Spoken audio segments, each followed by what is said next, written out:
सुन के कचोरिया में अपटन गुलाल हे के बाबू के चंदना करियन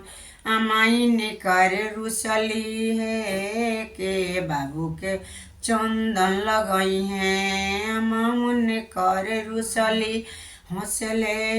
जय दुल्हा मुखे खाले पाने ये आमा चंदन करिए ये आमा मनिहन हे पापा जी बारात ए हथिया सवारे पापा जी बारात जाए भातिया सवार सुन के कजरावाटा में काजल घोला अल्लाह के बाबू के काजल लगई है चाची उनकर रुसली है हंसले जय दुल्हा मुखे खाले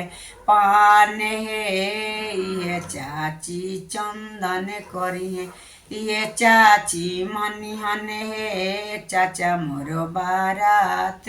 जई है घोड़ावा से हथिया है चाचा मोरो बारात जई है घोड़ावा से हथिया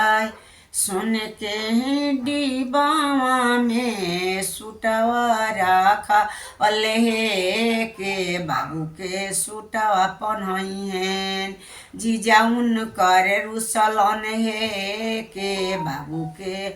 सुटवा पहनई हैं जीजा उनकर रुसले सुन के डिबावा में टाई साजाओ हे के बाबू के टैया लगई हन जीजा उनकर हंसलेन जय दुल्हा मुखे खालेन पाने हे ये दीदी चंदन लगई है ये जीजा जई बारात है सोनवा के डिबावा में टैया साजावल है ये जीजा टैया लगई है ये जीजा जई है बारात सुन के घींच डिबावा में घड़िया साजावल है के बाबू के घड़िया पनई है भैया जी उनकर रुसले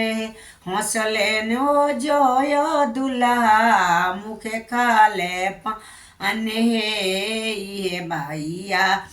घड़िया पहनई है जई है ने बारात है सुन के ही डिबा में घड़िया साजावल ये भाभी घड़िया पहनई है भैया जई बारात ये बाबू के चंदना लगई है फुआ उनकर रुसली है हंसले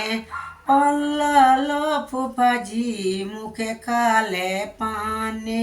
ये फुआ चंदन लगई हैं हम जाए बारात बोकावा से गदहा फूफा जइहन बारात हे बोकावा से गदहा फूफा जी